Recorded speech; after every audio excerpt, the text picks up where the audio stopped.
La mort n'a aucun sens du mot. Aucun. Elle est froide, elle est glaciale, elle est... voilà. Aucun sens du mot. Vraiment, même pas de la répartie. C'est d'une tristesse. Mais riez de la mort avant qu'elle ne vous sourie. Parce que le jour où elle va vous sourire, vous n'aurez plus le temps de rire. Ce sera fini, ce sera mort. Qu'est-ce qui est arrivé? C'est pas un suicide, c'est un meurtre. On se suicide toujours avec sa main dominante. Les femmes, en général, essaient de ne pas se dégrader. J'allais voir dans mes dossiers, mais j'ai pas le souvenir d'une femme, par exemple, qui se met une balle dans le crâne. Pendu, c'est rare. Noyer, c'est fréquent. Les médicaments, c'est hyper fréquent. Et je suis toujours touché, j'aime pas autopsier les enfants. J'aime pas. L'enfant, il n'est pas fait pour mourir, il est fait pour vivre, il est fait pour grandir, il est fait pour vivre sa vie. Mais par contre, il y a un accident domestique qui survient fréquemment et auquel on pense pas beaucoup, c'est la chute dans les escaliers. Le CO, il est extrêmement toxique. Il se sent pas, il se voit pas, il se goûte pas. Toutes les années, on a des morts au monoxyde de carbone à cause de cheminées mal entretenues, par exemple. On fait une deuxième émission suite au deuxième bouquin. On la tourne, mais on avait débordé. C'est une émission qui faisait 2 heures, quoi. C'est énorme. Finalement, il la diffuse comme ça. Eh ben, ça a marché, mais du tonnerre de Dieu. C'était des millions de vues.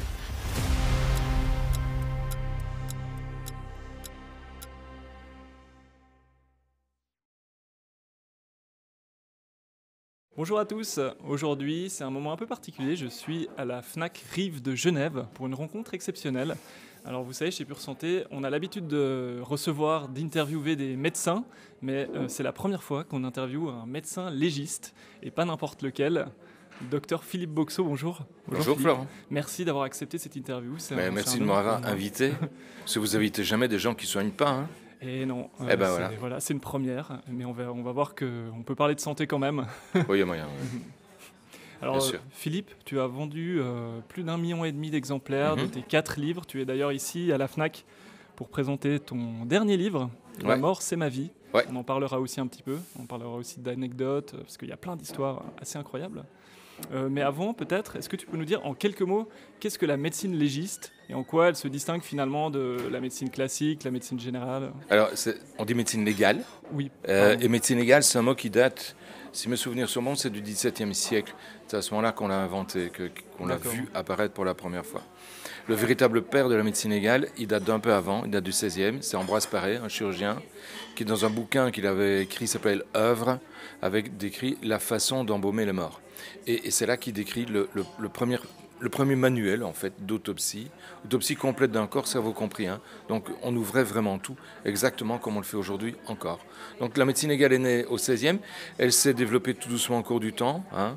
Il a fallu le temps d'abord qu'on franchisse des interdits de l'Église, notamment qui n'aimait pas trop qu'on touche au corps. Il a fallu aussi qu'on franchisse l'interdit, mais l'interdit moral, qui est celui d'entrer à l'intérieur d'un corps pour voir ce qui s'y trouve. Donc l'histoire de la médecine légale a été parsemée d'évolution, tout au cours de son époque, tout au cours de son temps, mais en soi, la façon de travailler change peu d'un pays à l'autre. On travaille plus ou moins tous de la même manière. Alors j'imagine qu'on ne se lève pas un beau matin en se disant « Tiens, j'aimerais être médecin légiste ». Comment c'est arrivé? Non, en tout cas pas dans mon cas. Moi je voulais être prêtre. Et j'en ai parlé à mon évêque. Et mon évêque m'avait dit, écoutez, à votre place, après avoir discuté avec moi, ce qui ne m'avait pas rassuré, mais enfin bon, à votre place, j'irai faire des candidatures. Et il me dit, dans n'importe quelle discipline, mais allez d'abord vous confronter au monde réel, c'est ça qu'il me disait. Sortez de votre cocon, j'ai un cocon hyper religieux, sortez de votre cocon, allez dans le monde réel, confrontez-vous à la réalité, à la vie, quoi. C'est ce que j'ai fait. Alors j'hésitais entre le droit et la médecine. J'aurais pu faire la philo, la théo, mais je me dis, ça ne sert à rien que je commence là maintenant, je le ferai plus tard. De toute façon, donc autant faire quelque chose que je ne ferai pas, ou que j'arrêterai à un moment donné. Donc j'hésitais entre le droit et la médecine, et c'est presque en jouant en pile ou face que j'ai fait la médecine. Une fois en médecine, je m'y suis vraiment bien plu. Je me suis ouvert au monde. Je me suis rendu compte que ma foi n'était peut-être pas aussi franche que ce que je croyais. J'en ai reparlé à l'évêque, qui m'a dit, oui, votre foi, en fait, elle était plus intellectuelle que véritablement du cœur. Et vous alliez avoir des problèmes. Un jour ou l'autre, il y aurait eu un problème. Donc, je préférais que vous en rendiez compte vous-même. Qui était très, très sympa et intelligent de sa part. Hein. Je suis toujours resté très lié avec cet évêque, qui est charmant, vraiment exceptionnel. Et puis, j'ai fait la médecine. Arrivé au bout de mes études de médecine, je me suis dit que la médecine légale, c'était pas mal. Mais c'était un problème. Parce qu'à partir du moment où vous choisissez de faire la médecine légale, il faut se dire qu'on ne va plus soigner personne. Et or, on fait la médecine pour soigner les gens. Hein, c'est l'esprit.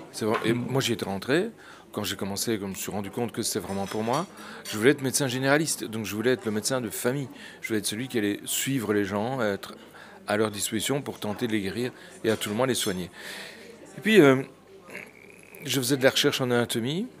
Il me fallait un appareil de radio et il y en avait un à côté de la salle d'autopsie de la médecine légale. Donc, j'allais radiographier mes morceaux de corps pour ma recherche. Et en passant un jour, ils étaient en train d'autopsier, là, les légistes. Je les ai regardés. Je me suis dit, waouh, ça a quand même l'air intéressant, cette affaire-là. Ils m'ont filé une paire de gants, un bistouri, je travaillais avec eux, et je les ai plus quittés. Mais alors, comment dire ça? J'ai d'abord été à l'armée pendant 1 an. On faisait encore les services militaires chez nous à l'époque. C'était en 90, donc en 90 on le faisait encore. Et puis, j'ai vraiment aimé soigner les gens là-bas. Ça m'a vraiment beaucoup plu. Et là, j'ai eu une vraie hésitation avec la médecine légale. Et puis, je suis revenu dans le civil. Et là, la différence entre le militaire et le civil était telle. À l'armée, je soignais aussi les familles. On était en Allemagne. Okay. La différence était telle que j'ai plus aimé. Et du coup, la médecine légale était là. Je suis resté en médecine légale. Voilà. Et en fait, j'ai succombé à une passion, la médecine légale, plutôt que de rester dans ce que j'avais envisagé de faire. Et je dis toujours que j'ai préféré finalement faire parler les morts que d'entendre les vivants se plaindre. Donc tu as complètement renoncé à soigner les gens, tu le fais pas du tout? Aujourd'hui, non, je ne le regrette plus. Au début, je le regrettais parce que c'est un choix. Tout choix est un renoncement. Donc, à partir du moment où tu choisis, tu sais que tu vas souffrir d'une manière ou d'une autre. En tout cas, quand tu es dans une situation comme celle-là, c'est pas une chose que quand tu choisis entre un steak ou un poisson. On parle carrément d'une vie, là. Une vie qui change à cause d'un choix. Et je ne l'ai jamais regretté. Je l'ai jamais regretté. Au début, un peu, mais je n'ai jamais regretté, in fine, d'avoir choisi la médecine légale. Évidemment, quand tu fais des autopsies, tu vas rechercher des indices, des signes qui peuvent aider à faire avancer l'enquête. Mais est-ce que tu peux voir aussi, par exemple, l'état de santé des personnes, comment elles ont vécu, leur contexte social? Est-ce qu'il y a d'autres choses, finalement, que les morts disent quand tu les étudies? Alors, le contexte social, on le voit parce que je vais chez les gens. Enfin, je vais là où on les a trouvés. Alors, tu as l'habillement, tu as la bagnole, tu as le type de maison, etc. C'est rangé, c'est pas rangé, c'est propre, c'est pas propre. Enfin, bref, en général, quand tu les vois, tu sais dans quel milieu tu es. Ça, il n'y a pas de problème. Nous, à Liège, en tout cas, là où je travaille, on va plutôt dans le milieu défavorisé que dans le milieu favorisé.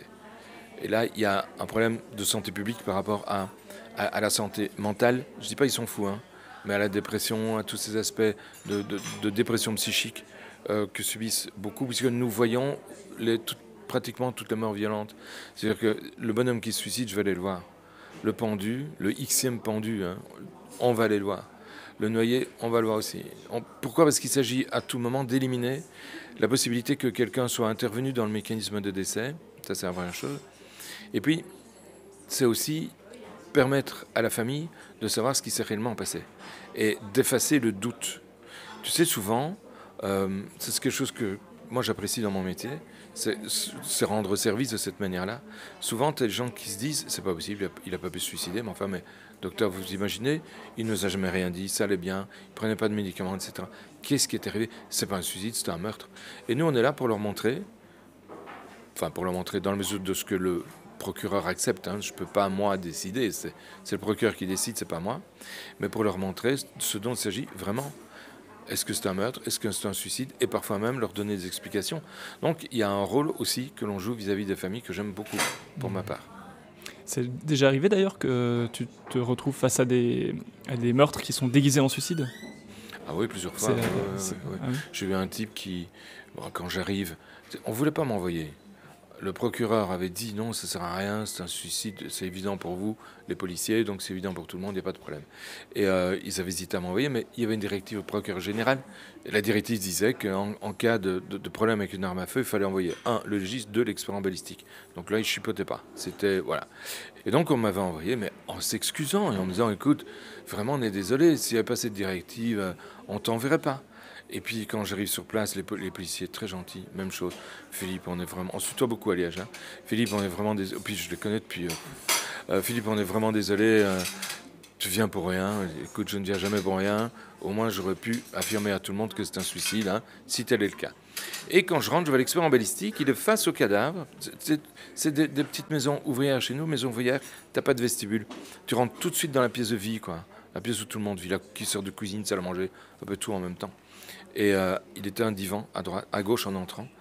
Et je vois l'expert en balistique qui a un grand sourire. Je me dis, tiens, il est content de me voir. Mais non, il était content parce qu'il avait flairé le meurtre. Il m'a rien dit. Alors le refus d'entrée était à gauche, au niveau de la tempe. C'était un refus d'entrée à bout touchant. Ça c'est bien, ça veut dire que l'arme est au contact de la peau. Hein. Quand on se suicide, on ne met pas l'arme à 1 mètre hein, en se demandant si on va se toucher ou pas. Hein. On la met au contact de la peau. Et puis il était en main gauche, mais beaucoup trop près de l'orifice. La cinétique de l'arme après le tir aurait dû faire qu'elle était, avec cette arme-là en tout cas, plus loin. Donc il y avait un problème.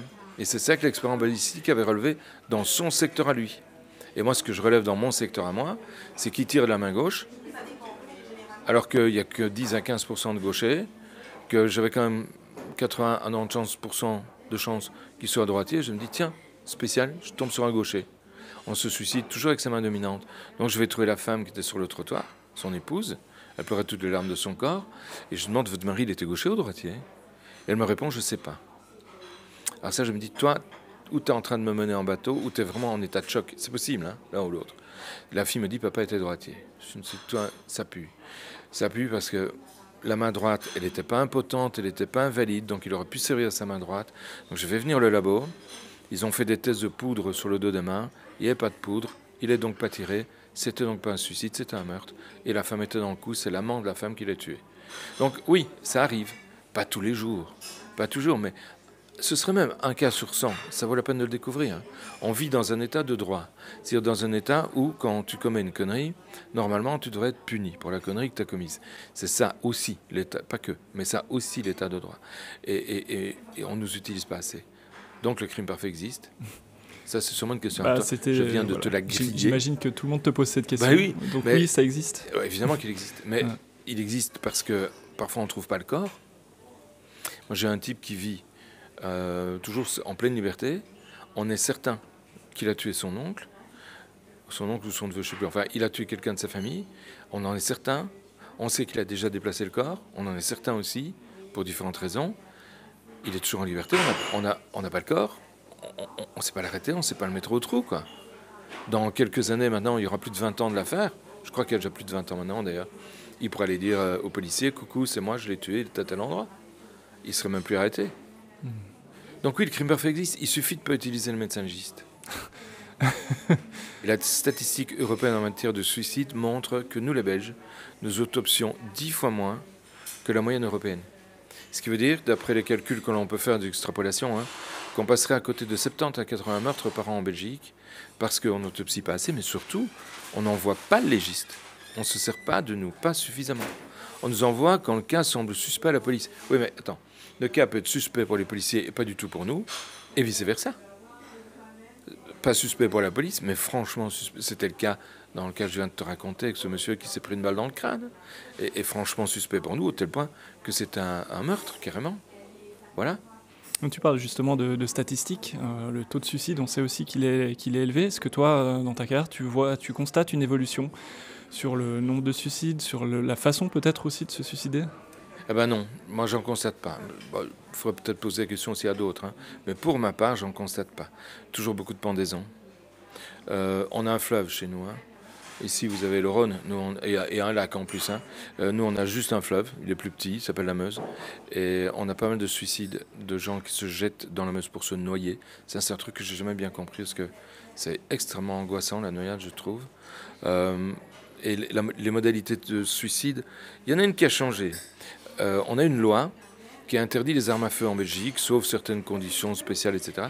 Donc le nombre d'armes à feu en Belgique a chuté de façon drastique et on a eu moins de suicides à l'arme à feu. Mais les gens ont quand même continué à se suicider. Ça veut dire qu'ils ont changé de système. Ils n'ont plus utilisé l'arme à feu, ils ont utilisé la corde, ils ont utilisé autre chose, mais ils se sont quand même tués. Ça n'a rien changé au nombre de suicides. Et ça, c'est une observation qu'un sociologue qui s'appelait Durkheim, en son temps, j'ai peur de dire une connerie, donc je ne vais pas donner de date parce que je ne l'ai pas en tête. Il disait que toute société fournissait par année son contingent de suicides. Et c'est vrai, et on le constate. le taux de suicide ne change peu. Pendant le Covid, il avait chuté. Et puis après le Covid, vouf, il a rattrapé le taux habituel. Il a même compensé le déficit, entre guillemets, le gain plutôt, qu'on avait de vie, donc de gens qui ne s'étaient pas suicidés pendant la Covid. Est-ce qu'il y a aussi des profils par rapport à la façon de se suicider? Est-ce qu'il y a des suicides plutôt féminins, plutôt masculins, des profils types? Les femmes, en général, essaient de ne pas se dégrader. Donc, je cherche, je n'ai pas le souvenir, mais il faudrait que j'aille voir dans mes dossiers, mais je n'ai pas le souvenir d'une femme, par exemple, qui soit mis une balle dans le crâne. Pendu, c'est rare. Noyé, c'est fréquent. Les médicaments, c'est hyper fréquent. Ça, c'est pour les femmes. Maintenant, j'ai pas dit qu'il n'y en avait pas qui se tiraient dessus. J'ai pas dit qu'il n'y en avait pas une. J'en ai une qui s'est plantée un couteau dans le cœur, des choses comme ça. J'ai eu. Mais les femmes, d'habitude, c'est pas ça. Les hommes s'en foutent. Eux, ils se foutent en l'air, ils se foutent en l'air. Donc, quel que soit l'aspect de leur visage, quelle que soit la modalité, ils vont l'utiliser. Et souvent, c'est des profils de gens qui, malheureusement, sont dépressifs. Problèmes familiaux, problèmes d'argent. Ils ne voient pas le bout, ils ne voient pas la solution, ils n'ont pas l'aide qu'ils devraient avoir. Et puis on les retrouve finalement morts chez eux, quoi. C'est dommage. Oui, c'est sûr. Alors, il y a les suicides, il y a aussi les accidents. J'imagine que ça t'arrive aussi d'être confronté à des accidents. Est-ce qu'il y a des accidents qui reviennent souvent et qui pourraient être évités? Ah ben le roulage. Hein. C'est-à-dire les accidents de roulage, mais mon Dieu. En voiture? En voiture, oui. Et ça, c'est la bagnole, c'est le piéton qu'on fauche sur un passage. Tout ça, tout ce qui est trait au roulage, on parle d'accident de roulage. Ça, c'est le plus fréquent, mais tout le monde connaît. Mais par contre, il y a un accident domestique qui survient fréquemment et auquel on pense pas beaucoup, c'est la chute dans les escaliers. Quand on m'appelle à domicile pour un accident, c'est rarement une électrocution, ça, j'ai jamais eu. En tout cas, pas selon mon souvenir. Mais par contre, des chutes dans l'escalier, oui. Il suffit d'aller dans l'escalier avec des godasses qui ne ferment pas derrière. Tu prends des pantoufles. Nous, on appelle ça des slash. Chez vous, je ne sais pas comment on dit. Des escaliers, je ne sais pas. C'est des pantoufles, tu vois. Tu rentres ton pied, mais il y a derrière, oui, c'est pas fermé. Qui tient le talon. Il n'y a rien qui tient le talon. Voilà, c'est ça. Oh, tu parles bien, toi. Il n'y a rien qui tient le talon. Et ces gens-là, souvent, se prennent les pieds dans le tapis. En clair, ils se cassent la gueule dans les escaliers. Ça arrive très souvent. C'est des très, très, très mauvaises godasses. Il ne faut jamais porter ces merdes. Hein. Si vous en avez, vous les donnez à bouffer par votre chien. Hein. Vous utilisez jamais. Hein. Toutes les pantoufles doivent être fermées derrière. C'est ça qui assure la stabilité du pied. Sinon, tu risques de déraper. Imagine que ta pantoufle parte un peu en avant. Toi, tu es un peu en arrière. Tu rates ta marche. Hein. Et en face de toi, c'est le mur. Et lui, le mur, tu vas le prendre. Hein. Et ta pantoufle, elle va rester là. Mais toi, ta tête, elle va être dans le mur. Et j'ai des tas de morts comme ça. Mais des tas. Enfin, des tas. Pas 100 par an. Hein. Mais dans le cas des morts domestiques, c'est surtout ça. C'est surtout ça. Est-ce que tu arrives à savoir si cette personne, elle est vraiment tombée accidentellement ou si quelqu'un l'a poussée? Alors ça, c'est très difficile à savoir. C'est vraiment très difficile à savoir. J'ai eu un cas où j'ai pu prouver que la personne a été poussée dans l'escalier. Parce qu'elle a été poussée 2 fois. L'escalier faisait un coude. Et donc, elle a pris le premier coude et s'est pris le mur. Donc, normalement, elle était arrêtée par le mur. Et elle devait s'écrouler. Je la vois mal se relever. Avec le trauma que j'ai pu reconstituer et la cinétique, c'était pas possible. Le mec l'a reprise, il l'a retapé dans les escaliers. Donc là, oui, là, c'était évident, quoi. Évident. Je raconte une histoire comme ça dans un de mes bouquins. Sinon, la plupart du temps, c'est l'enquête qui va arriver à démontrer quelque chose. Hein. Dans le genre accident domestique, c'est la période, faites gaffe, c'est tout ce qui est accident monoxyde de carbone. Le monoxyde de carbone, c'est un gaz qui vient d'une combustion incomplète. Ça veut dire quand tu as un feu ouvert, quand tu as un feu, n'importe quoi qui produit une flamme, s'il n'y a pas assez d'oxygène qui arrive, le feu, au lieu de produire du CO2, va produire du CO. Le CO2, c'est du dioxyde de carbone. Le CO, c'est du monoxyde de carbone. Le CO2, on s'en fout. Le CO, il est extrêmement toxique. Il ne se sent pas, il ne se voit pas, il ne se goûte pas. Toutes les années, on a des morts au monoxyde de carbone à cause de cheminées mal entretenues, par exemple, ou de chauffage qui n'ont pas été entretenus. Donc faites entretenir votre chauffage, surtout les gars. Bricolez pas avec ça. Hein. Laissez faire des professionnels. Toutes les années, j'ai des morts. Toutes les années. Maintenant. C'est maintenant. On rallume le chauffage, c'est l'époque. Dans ton dernier livre, La mort, c'est ma vie, je crois qu'il y a plusieurs moments où tu évoques des erreurs de certains confrères généralistes, notamment il y a un cas par rapport au tétanos, un faux cas de tétanos. Peut-être tu peux d'ailleurs raconter cette anecdote, mais qu'est-ce que la médecine légale peut amener finalement à la médecine classique, générale? C'est deux métiers différents, en fait. C'est vraiment deux métiers différents. Le médecin légiste est un médecin, ok, mais il ne soigne pas. Très rares sont ceux qui soignent, en tout cas en Belgique. En Belgique, on a des médecins, on a le droit, quand on est médecin légiste, d'avoir une deuxième spécialité. Parce que personne ne vit la médecine égale. Hein. Il n'y a pas assez de cas, c'est pas rentable, tu ne peux pas vivre avec ça. Donc souvent, ils sont anatomopathologiste, c'est-à-dire des médecins qui regardent au microscope des coupes dans les organes pour voir quel est l'état de l'organe. Ou ils sont médecins experts judiciaires. C'est ce que je fais aussi. Je suis médecin expert judiciaire, donc je vois des vivants. Je vois 80% de vivants pour 20% de morts. Hein. Donc, mais je ne raconte jamais, mais jamais une histoire d'un vivant. Parce que j'estime qu'il est vivant. J'estime pas, je sais, il est vivant. J'estime qu'il faut le préserver. Voilà. Donc j'ai pas envie qu'on le reconnaisse du tout, j'en parle jamais. Jamais. Tu les vois dans quel contexte? Pour les assurances? Ouais, pour les tribunaux, mais à la demande des assurances. Donc quand l'assurance a un conflit avec un client, je vois le client à la demande du tribunal pour trancher dans le litige qu'il oppose à l'assurance. Ça, je fais cas de beaucoup. Fraude Même pas. Non. Même pas. Il y en a qui fraudent, évidemment. Il y en a qui fraudent. On les dépiste, hein. On a des techniques pour les dépister, ça existe. Mais il n'y a pas tant que ça. Il n'y a pas tant que ça. Il y en a plutôt qui estiment que leur dommage est plus important que ce qu'il n'est en fait. Ça, c'est différent. Ils ne fraudent pas. Ils ont juste une mauvaise évaluation de la réalité de ce qui les touche. Ça, c'est autre chose. Et donc, dans le cadre de la médecine égale, la différence qu'il y a avec la médecine générale, c'est qu'on ne soigne pas. Donc, l'étudiant en médecine qui a fait toute sa carrière et qui devient médecin a eu 15 heures de médecine égale chez nous. Il a eu 15 heures d'ophtalmologie, 15 heures de ORL, 15 heures de neurochirurgie, 15 heures de dermatologie, 15 heures de médecine égale. Tu crois qu'il s'est opéré un cerveau? Alors pourquoi est-ce qu'on lui fait voir un macabé? Chacun son métier, quoi.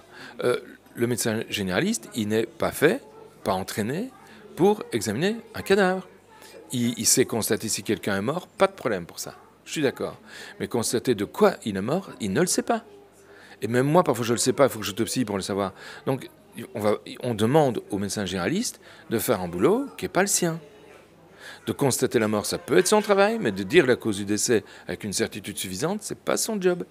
Ce qui veut dire qu'en Belgique, on se rassure en envoyant un médecin généraliste sur place qui risque de passer à côté de la montre en or. Et ça m'est arrivé, mais une volée de fois. Et je ne le reproche pas aux généralistes. C'est pas leur métier. On ne fait bien que ce que l'on fait d'habitude. Ne me demande pas d'aller soigner quelqu'un. Hein. Ça va pas bien se passer. Le diagnostic, ça va aller. C'est ça, y a pas, ça va. Mais le traitement, je le raconte toujours, c'est là. J'ai prescrit un médicament à ma mère il n'y a pas longtemps.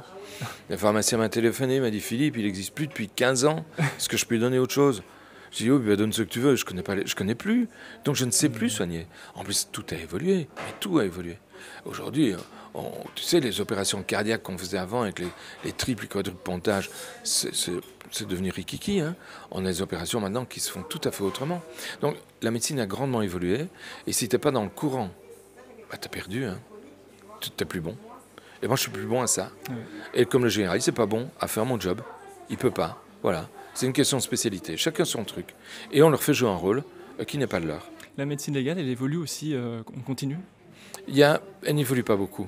Mais il y a eu de très belles évolutions en matière d'ADN. Ce n'est pas de la médecine légale, ça, c'est de la criminalistique. Mais la médecine légale fait partie aussi de la criminalistique. Et puis, vous êtes ici en Suisse, à l'origine, en tout cas d'une belle, comment on va dire ça, croissance, on va le dire comme ça, et développement, voilà, c'est le mot que je cherchais. C'est compliqué à trouver les mots aujourd'hui. Du développement de ce qu'on appelle la virtopsie, c'est-à-dire l'autopsie virtuelle. C'est-à-dire une autopsie où tu prends le cadavre, tu le fais d'abord passer au scan avant l'autopsie. Parce que le scan va te révéler des trucs que tu verras peut-être pas nécessairement bien, ou pas du tout d'ailleurs, en autopsie. Et vous avez une prof ici, qui s'appelle Silke Graber, qui est à l'université, je crois que c'est à Lausanne, et qui est une championne. Elle a vraiment développé la matière, quoi. Donc ça, oui, voilà, c'est quelque chose de nouveau. Et moi, ce que j'espère, c'est qu'un jour, et ce pour le respect des familles, hein, on ne doit plus ouvrir. Qu'on puisse avoir une technologie suffisamment poussée pour ne pas avoir besoin d'ouvrir pour découvrir tout ce qu'il y a à découvrir. Alors, on te pose certainement très souvent cette question, mais voilà, on le voit hein, quand on lit tes livres, quand on entend tes interviews. Tu arrives à avoir un détachement quand tu fais tes autopsies, quand tu parles de ces histoires. Est-ce que c'est quelque chose que tu as dû apprendre? Est-ce que ça t'arrive quand même parfois d'être un peu bouleversé par certaines situations? Alors, j'ai pas dû l'apprendre du tout. Les premiers morts que j'ai vus ne m'ont pas touché, mais je les connaissais pas. Je suis toujours touché quand c'est un mort que je connais, évidemment. Ça, c'est normal, je ne suis pas psychopathe non plus. Hein. Enfin, pas totalement, on va dire. Et je suis toujours touché, j'aime pas autopsier les enfants. J'aime pas. L'enfant, il n'est pas fait pour mourir, il est fait pour vivre, il est fait pour grandir, il est fait pour vivre sa vie. N'importe lequel d'entre nous, on a vécu plus ou moins longtemps. Moi, je trouve que j'ai la chance d'avoir 60 ans. Je ne me plains pas de vieillir, parce que vieillir est la seule manière de ne pas mourir. C'est la seule qu'on ait trouvée. Donc, je ne m'en plains pas du tout. Je suis même assez content. Tous les âges ont leur bienfait, je trouve. Leurs désavantages aussi, mais ont fait leur bienfait également. Et donc, voilà, c'est les enfants. Les enfants, ça passe pas. Ça passe pas, j'aime pas. Je le fais, hein. Je le fais. Je n'ai pas le choix non plus. Je le fais. Mais c'est très difficile. Très, très difficile. Surtout, ça s'améliore maintenant quand tu as des enfants du même âge que les tiens. Ah oui, là, ça... Alors à ce moment-là, j'ai un copain, on autopsie ensemble. On autopsie un gamin qui ressemblait à son gamin, même âge, même taille, même poids, même genre. Il n'a pas su, hein. Il n'a pas su. Il a arrêté. Il a raison. Il a raison parce qu'à ce moment-là, tu perds ta neutralité. Ça veut dire que tu risques de passer à côté d'éléments à côté desquels tu ne serais pas passé en temps ordinaire. Ça, c'est embêtant. C'est vrai que tu insistes très souvent sur cette importance de la neutralité. Est-ce que ça t'est déjà arrivé de la perdre J'ai jamais perdu ma neutralité, mais parce que le cas auquel je pense, on m'appelle pour un... Bon, il y a des personnes qui sont mortes. Je vais sur place. On connaît l'identité de 2 des 3 victimes, mais pas de la 3e. Parmi les victimes, il y a l'auteur. Donc, affaire judiciaire éteinte, on est tranquille. Et la 3e, on me décrit la personne, les policiers, parce qu'elle avait des caractéristiques un peu spécifiques. Et aux caractéristiques, je la reconnais. Je dis, mais je la connais, elle s'appelle une telle. Je dis, oui, c'est elle. Je dis, merde. C'était une de mes amies. Et l'affaire judiciaire publique, comme on dit, était éteinte. Les magistrats étaient là, il était 4-5 heures du matin. Il n'y a pas d'autres médecins disponibles, puisque quand je fais la garde, d'habitude, mes assistants prennent un petit peu congé, hein, ils ont le droit. Ils savent que ça va, je vais assumer, quoi. Et puis, appeler le médecin légiste d'une autre province, c'est un peu compliqué, parce qu'il pouvait dire non, il pouvait dire je suis occupé, il allait mettre plusieurs heures à arriver. Le magistrat m'a demandé vraiment de le faire. Je lui ai dit, écoute, je n'ai aucune neutralité par rapport à elle. Je n'ai pas d'indépendance, je n'ai pas d'impartialité. Il me dit, c'est pas un problème, l'affaire est de toute façon éteinte. Eh bien, j'ai fait l'examen avec l'expert en balistique qui m'accompagnait et le gars du labo qui m'accompagnait aussi, parce que tout seul, j'avais pas envie. Eh bien, je m'en souviens pas. Ah oui, je m'en souviens pas du tout. Je me souviens plus. C'est une amie, je sais que c'est des tirs par arme à feu, mais je ne saurais plus te dire comment elle meurt. Je vois même pas sa tête. J'ai complètement occulté tout ça. Sur le moment, tu fais quoi? Tu te dissocies de la situation? Ouais. Là, c'est très dissociatif puisque je fais un truc que j'ai pas envie de faire, donc c'est comme si je le faisais sans le faire. Et je le fais. Et je prends des notes, et j'ai rendu un rapport. Je m'en souviens pas. Le reste du temps, il y a aussi une forme de dissociation? Est-ce que tu es avec les différemment enfants quand tu travailles et quand par exemple, tu vois les familles peut-être ou... Oh, non, c'est pas une dissociation, mais la famille, c'est la famille. Mm-hmm. C'est ma vie de famille, c'est pas ma vie professionnelle. Je mélange pas les deux. D'accord. Je raconte pas mes histoires. Ils savent pas, ils découvrent dans les bouquins. Et encore dans les bouquins. Dans les bouquins, le fond médico-légal est tout à fait vrai, mais l'histoire est romancée, hein, parce que je veux pas qu'on les reconnaisse. Pour les histoires, elles sont passées en cour d'assises, c'est pas obligatoire, tu vois, parce que c'est passé en cour d'assises, ça a été dans la presse, ça a été partout. La cour d'assises, chez nous, elle est évidemment publique, ça veut dire que tout le monde peut assister. Bref, c'est devenu toute l'affaire est devenue domaine public. Donc à ce moment-là, tu pourrais même mettre les vrais noms des gens, les vraies identités, les vraies choses qui se sont passées. Eh bien, je ne le fais pas. Je me refuse à faire ça. Pour préserver, préserver les gens. Il reste de la famille, tu vois. J'ai pas envie qu'ils revivent ça encore une fois. Bon, ils vont sûrement le reconnaître, en tout cas reconnaître les faits médico-légaux. Mais l'histoire, au moins, ils vont pas la reconnaître. Et pour moi, c'est important. Et puis d'autre part, pour les affaires qui n'ont pas été mises en public, raconter que quelqu'un se pense, c'est pas un problème. Mais raconter l'histoire du type qui s'est pendu, raconter l'histoire, la vraie histoire autour de lui, ça, je peux pas faire. Quelque part, c'est du secret professionnel que je violerais. Bien sûr. Alors, tu parlais tout à l'heure de la vieillesse, que tu n'avais pas de problème à vieillir, etc. Est-ce que finalement ce travail t'apprend quelque chose justement sur la mort, sur la façon d'accepter la mort? Ce boulot m'a appris énormément de choses sur la mort. Mhm. Il m'a appris que j'allais mourir. Il m'a appris à m'en souvenir tous les jours et profiter de chaque jour de ma vie. Donc ce boulot est une chance, en fait, de faire ce que les autres, de ne pas faire plutôt, ce que les autres font tout le temps. C'est la mort, tu la vois pas, jamais. Et même maintenant, quand tu vas à un mort, il est dans son cercueil, mais son cercueil est fermé. Donc tu ne vois plus le mort. Les morts, on les cache. La mort, on la cache. On les voit plus. Tu ne te le figures plus, quoi. Ouais, mais c'est un déficit. Hein. C'est comme si on essayait de fuir l'idée qu'on allait un jour mourir. Mais on va tous mourir. C'est pas une idée, c'est même pas un concept, c'est une réalité. On va tous mourir un jour. Donc il faut l'accepter. Et moi, ce métier-ci, ouais, il m'a servi vraiment bien à ça, à profiter de chaque jour et d'éviter de faire le con. T'as pas peur de la mort? Non, je n'ai pas peur. J'ai peur de la manière de mourir. Mm. J'ai pas envie de souffrir. Soyons clairs. Il y a des morts atroces, hein, brûlés vifs, noyés, c'est pas les morts marrantes. Puis si on va dans les tortures du Moyen-Âge, alors là, je m'entends dire que, waouh, jusqu'à la Révolution française, ces tortures, c'était quelque chose. Par exemple, on ébouillantait dans l'eau bouillante les faux monnayeurs, hein, pour donner une idée. Le supplice de la roue, c'était pas mettre quelqu'un sur une roue, c'était le mettre sur une roue et lui briser les membres et les attacher par derrière la roue, donc par derrière eux. Il y avait des trucs, mais atroces à l'époque. Enfin, ouais, ça, c'est des morts dont personne n'a envie. Et sinon, la mort, non, elle ne me fait pas peur. J'estime que c'est inutile. Tu vas me dire, oui, c'est pas parce que c'est inutile que tu ne peux pas en avoir peur. Tu as raison, c'est vrai. Enfin, tu ne me l'as pas dit, mais tu me l'aurais dit, tu as raison. Mais voilà, moi je suis comme ça, si c'est pas utile, je vais l'éviter. Et puisque c'est pas utile d'avoir peur de la mort, j'ai pas peur de la mort. Une question peut-être un peu personnelle, mais tu penses que tout s'arrête à la mort? Oui. Mm-hmm. Ouais, tu voudrais que je sois un peu plus loin. Hein. Oui, si tu peux. Oui, et j'aimerais bien vivre ma mort. Et c'est un peu con de dire ça, parce que si je suis persuadé qu'il n'y a rien après, que je la vive ou que je la vive pas, je le saurais quand même pas. Tu ne peux savoir ce qu'est vraiment la mort que si tu survis à la mort. En clair, si on te ressuscite, c'est pas ça. Ressusciter au sens médical du terme, attention. Je ne parle pas de la résurrection du Christ et du phénomène religieux. Mais s'il y a quelque chose après la mort, c'est ça que j'entends pas. Cette survie-là, cette façon de passer au-delà de la mort et de retrouver une autre vie. Il n'y a que là que tu sauras vraiment ce que c'est que mourir. Sinon, tu ne le sauras jamais. Et les gens même qu'on a ramenés ressuscités, quoi. Les expériences de mort imminente. Les expériences de mort imminente, ils racontent tous un peu la même chose, ce qui est troublant, enfin tous, presque tous. Ce qui est troublant, donc il se passe quelque chose, il y a quelque chose. Alors est-ce que le quelque chose existe parce qu'il est généré par notre organisme? C'est possible. Pour l'instant, on n'a toujours pas trouvé la zone du cerveau qui était capable de faire ça. On imagine que ce sont des phénomènes biochimiques, mais personne n'est d'accord sur la nature vraie du phénomène biochimique en cause dans le cerveau, hein, toujours dans le cerveau.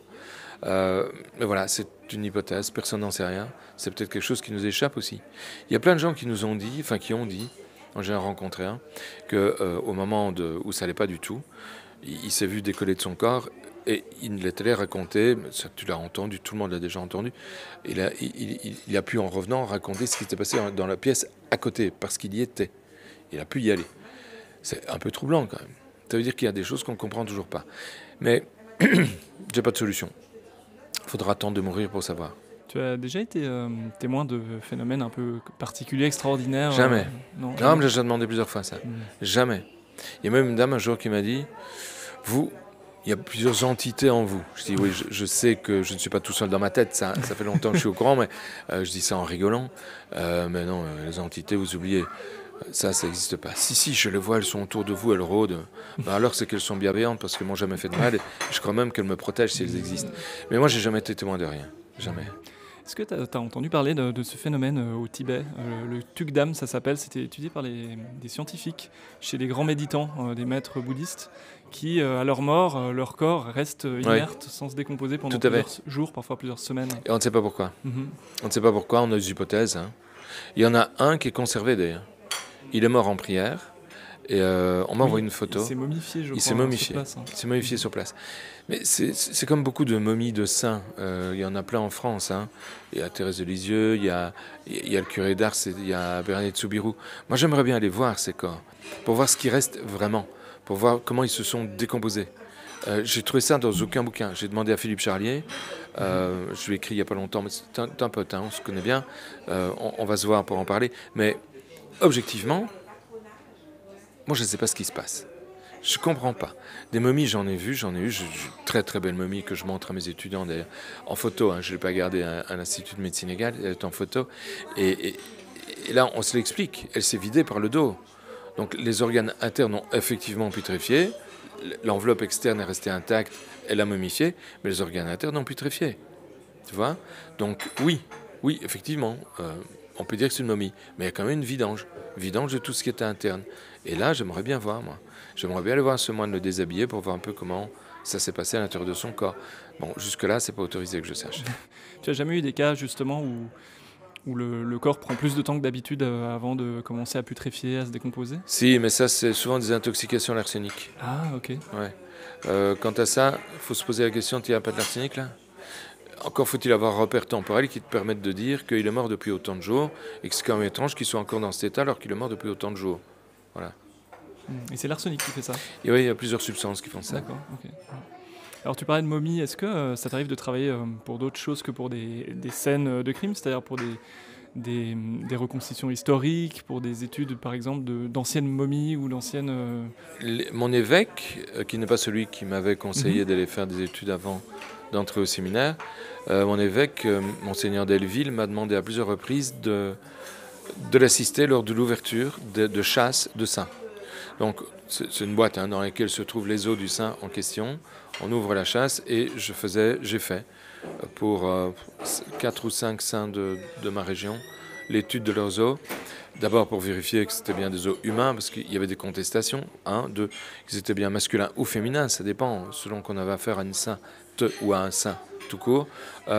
J'ai fait ça. C'est passionnant. On peut vraiment déterminer les choses, même après des centaines d'années. Le squelette est une très belle chose. Hein. Il conserve des indications, parfois sur la cause de la mort, en cas de trauma, de traumatisme. Il conserve aussi ton identité génétique, en tout cas jusqu'à un certain point.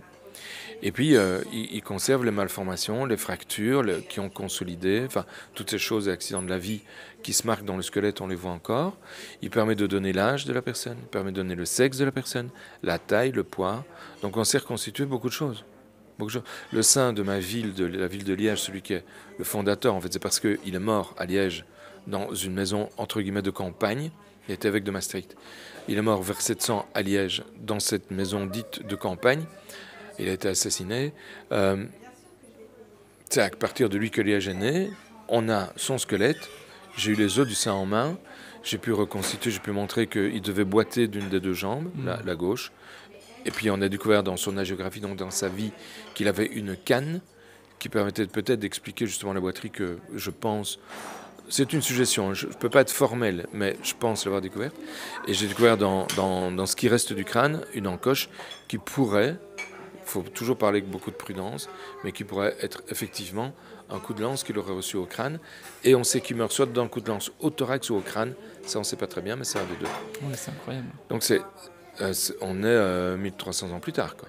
Wow. Voilà. Ça vaut la peine. C'est des choses amusantes à faire. Moi, justement, tu parles d'amusement. Il y a beaucoup d'humour dans tes livres. Tu racontes c'est ma façon des d'être, anecdotes avec humour. Est-ce que tu dirais que la mort a le sens de l'humour d'une certaine manière? Est-ce que tu as déjà eu des situations où tu te dis mais c'est pas possible La mort n'a aucun sens de l'humour. Aucun. Elle est froide, elle est glaciale, voilà. Aucun sens de l'humour. Vraiment, même pas de la répartie. C'est d'une tristesse. Mais elle a... Comment dire ça? Il y a des tas de façons de mourir. Mais vraiment des tas de façons de mourir. Et toute cette façon de mourir laisse des traces. Et c'est ça qu'on cherche. Alors, moi, je ne cherche pas à la faire rire, la mort. Mais la manière dont j'en parle la démystifie. Et c'est un de mes buts. C'est un moyen pour moi, en tout cas, d'exister comme légiste. Donc, c'est un de mes buts de faire passer ma façon de voir les choses dans le bouquin. Donc, pour moi, la mort, ce n'est pas nécessairement triste. On peut en rire. Et j'invite tout le monde à en rire. Je dis toujours, riez, c'est pas moi qui l'ai inventé la phrase, mais riez de la mort avant qu'elle ne vous sourie. Parce que le jour où elle va vous sourire, vous n'aurez plus le temps de rire. Ce sera fini, ce sera mort. C'est le cas de le dire. Donc, la mort, c'est quelque chose de tragique pour ceux qui restent, pour celui qui ne part pas du tout. Il s'en fout, lui, il est mort. Par définition, lui, c'est terminé. C'est tragique pour les familles. C'est tragique pour les familles.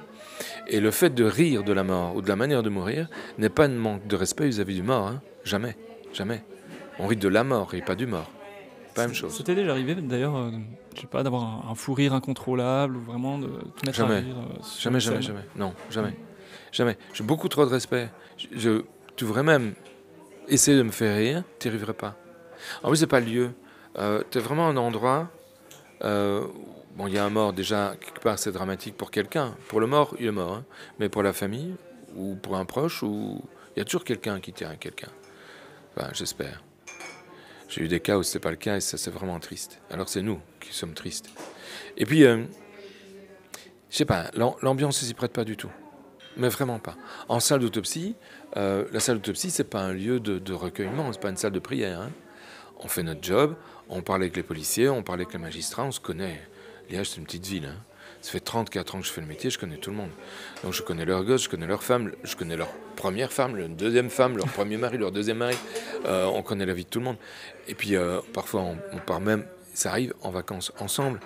Où avec plusieurs d'entre eux, je suis parti faire une pièce de théâtre au Sable d'Olonne, on a fait une reconstitution d'une cour d'assises. On s'amuse, quoi, aussi. Donc la salle d'autopsie, c'est pas un lieu macabre, c'est un lieu de vie, c'est un lieu où on échange. On ne rit jamais du mort. Le premier, il fait ça chez moi, il vole à la porte. Qui qu'il soit, je le fous dehors. Ça ne peut pas se faire, c'est interdit. C'est indécent, il peut pas se défendre. Que je rigole de toi parce que t'es gros, t'es pas gros, t'es tout mince. Mais que je rigole de toi parce que t'es gros, tu vas pouvoir te défendre. Lui pas. Ah bah, on rigole pas de ça. Ça se fait pas. Voilà, donc c'est réservé plutôt pour les livres, les histoires, c'est la façon de les raconter. C'est la manière de raconter l'histoire qui la rend marrante. Toutes ces histoires sont dramatiques. Il n'y a rien de marrant, hein, à mourir, objectivement. Mais ma façon de les raconter, quand je fais mes conférences, etc., je vois la tête des gens et ils se marrent. Ils viennent, ils passent du bon temps. Et c'est pas un manque de respect. Et pour eux, c'est salutaire. Rire de la mort, ça fait du bien. Vraiment, ça fait du bien. Ça fait du bien à tout le monde. Alors, on en parlait, hein, c'est ton quatrième Ouais. livre, La mort, c'est ma vie, qui a déjà fait, je crois, plus de 150 000 ventes en un mois et demi. C'est incroyable. Ça va très très vite. Hein. Comment t'expliques un tel succès pour cette discipline dont on parle assez peu finalement? En fait, je l'explique pas. J'ai jamais compris. J'ai pas compris pourquoi le premier bouquin a marché. J'ai pas compris non plus pourquoi un éditeur, Dimitri Kenes, qui est mon éditeur, est venu me chercher pour écrire des livres. Je savais pas si je savais écrire. Lui non plus. On a tenté et puis voilà. Moi, je pensais que j'en écrirais qu'un seul, celui-là, le tout premier qui s'appelle Les Morts ont la parole. Je pensais que j'écrirais que celui-là. Non, il existe en format poche qui se vend super bien aussi. C'est de la folie totale. Hein. Et j'ai vu que mon écriture avait changé en plus. J'écris pas de la même manière dans le premier que dans les suivants. Et au fur et à mesure du temps, mon écriture change. C'est marrant à voir. Il y a une évolution. Bonne ou mauvaise, ça les gens apprécieront. Mais quant à savoir pourquoi ça plaît, je l'ai demandé aux gens. Donc les gens ils viennent en dédicace, je leur ai souvent demandé « Mais pourquoi vous lisez mes livres ?» Moi je sais que je suis un peu cinglé. Mais vous, ça a l'air normaux. Je rigole toujours quand je leur dis ça. En fait, ils me disent « C'est une histoire courte. Tu peux lire une histoire, c'est une dizaine de pages. Tu poses le bouquin, tu reviens un mois après, tu lis une autre histoire, il n'y a pas de connexion entre elles. Voilà, c'est agréable. Ok. C'est même qui te disent qu'ils ont lu le bouquin d'un coup, hein, parce qu'ils n'ont pas su s'arrêter. Hein. Et puis, tu as ceux qui te disent, moi ce que j'aime, c'est que vous prenez la mort en rigolant d'elle, il y a de l'humour, c'est chouette, c'est vraiment chouette, on aime bien vos histoires. On sait que c'est romancé, mais on aime bien vos histoires. Ok. Et puis, tu en as d'autres qui disent, moi ce que j'aime, c'est savoir que l'aspect médico-légal est vrai, et donc que vous nous racontez, même si c'est le romancé, une histoire qui est vraie. Voilà, c'est ces trois catégories-là de gens que je vois qui viennent m'expliquer ça. Pour le reste, je ne sais pas très bien. Ok. Et toi, personnellement, qu'est-ce qui t'a poussé à écrire, à parler de ce C'est l'éditeur. C'était pas ton projet à la base? Ah non, pas du tout, non. Au début, j'ai dit non. Au début, j'ai dit non, et puis je me suis dit, allez, pourquoi pas, je vais essayer. J'ai jamais fait. Moi, je suis souvent tenté par de nouvelles expériences. Mais je n'imaginais jamais ce que ça allait donner. Hein. Mais jamais. Donc, j'ai fait le premier bouquin, hein, le voilà, en 3 semaines. C'est l'histoire que je raconte à mes étudiants au cours. Ils ont les photos, ils ont les dias, ils les voient. Hein. Tous ces cas-là sont répertoriés photos et font partie de mon cours aux médecins et aux criminologues. Donc, j'ai raconté l'histoire telle que je la raconte au cours. Voilà. Le bouquin sort. Mon éditeur l'imprime à 2000 exemplaires, je crois, la première fois. Ça part très vite. Il doit réimprimer 2000 exemplaires. Ça part encore. Il réimprime 5000 et puis pom, pom, pom, pom. Et on arrive aux environs, je ne sais plus combien de milliers, au moment où je passe chez Guillaume Play. Guillaume Play, c'est un youtubeur français qui a une chaîne qui s'appelle Légende. J'avais fait une première émission chez lui suite au premier bouquin, au Mort en la parole. Elle avait marché, mais voilà, c'était sympa, sans plus. Elle avait duré 30 minutes. Et puis, on fait une deuxième émission suite au deuxième bouquin. Et on la tourne, je crois que c'était en novembre 23. On la tourne, mais on avait débordé. C'est une émission qui faisait 2 heures, quoi. C'est énorme. Et puis, il se dit, c'est pas possible, c'est pas mon format, comment on va faire? Finalement, il la diffuse comme ça.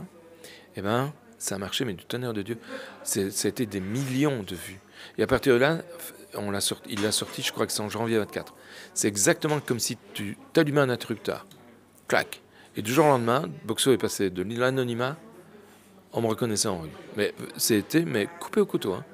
L'émission de Guillaume est passée, ça a été du jour au lendemain. Et là, ça n'arrête pas. Alors, tu as fait 7 interviews, si je ne me trompe pas, avec Guillaume Play. Et elles sont toutes dans les 10 vidéos les plus regardées sur YouTube. C'est incroyable. Peut-être pas toutes. Je crois qu'il y en a une qui n'est pas dans les 10.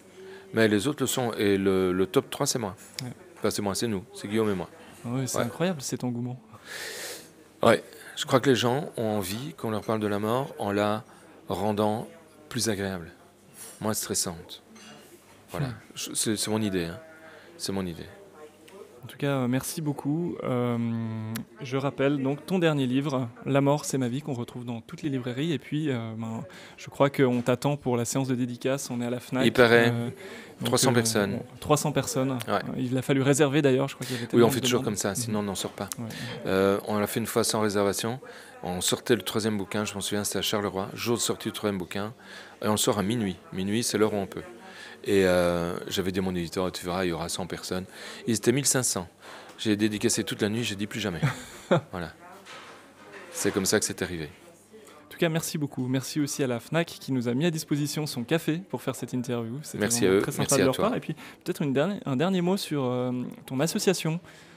Oui, In Vivo. J'ai créé avec ma femme, avec une amie aussi, on a créé, il fallait être 3. Une association, en Belgique on dit une ASBL, une association sans but lucratif. Donc je fais des conférences où je parle de mes bouquins, je montre des images qui viennent des vrais cas, je masque les visages, on ne reconnaît pas. Attention, il faut rester très prudent par rapport à ça. Et ces conférences ramassent toujours un public de plus en plus nombreux. On paie évidemment la salle, on paie tout le monde, et les bénéfices, personne n'est payé. Ni ma femme, ni moi, personne ne l'est. Et tous les bénéfices sont reversés à des œuvres qui sont soit dans la recherche contre le cancer, contre le Parkinson, contre des maladies neurodégénératives, soit pour le bien-être animal. Et cette année, j'ai le plaisir de dire qu'on a versé 120 000 euros. Wow, c'est pas mal, je suis très content de ça. Donc finalement, tu travailles aussi pour les vivants. Eh bien, c'est pas con. Je l'ai dit l'autre jour, rendez-vous compte, j'ai dit en public, rendez-vous compte, les morts aident les vivants à travers les conférences. Je trouve que c'est génial. C'est magique. Merci beaucoup, Philippe. Merci à toi. Beaucoup. Sur ton association, oui, In Vivo. J'ai créé avec ma femme, avec une amie aussi, on a créé, il fallait être 3. Une association, en Belgique on dit une ASBL, une association sans but lucratif. Donc je fais des conférences où je parle de mes bouquins, je montre des images qui viennent des vrais cas, je masque les visages, on ne reconnaît pas. Attention, il faut rester très prudent par rapport à ça. Et ces conférences ramassent toujours un public de plus en plus nombreux. On paie évidemment la salle, on paie tout le monde, et les bénéfices, personne n'est payé. Ni ma femme, ni moi, personne ne l'est. Et tous les bénéfices sont reversés à des œuvres qui sont soit dans la recherche contre le cancer, contre le Parkinson, contre des maladies neurodégénératives, soit pour le bien-être animal. Et cette année, j'ai le plaisir de dire qu'on a versé 120 000 euros. Wow, c'est pas mal, je suis très content de ça. Donc finalement, tu travailles aussi pour les vivants. Eh bien, c'est pas con. Je l'ai dit l'autre jour, rendez-vous compte, j'ai dit en public, rendez-vous compte, les morts aident les vivants à travers les conférences. Je trouve que c'est génial. C'est magique. Merci beaucoup, Philippe. Merci à toi. Beaucoup.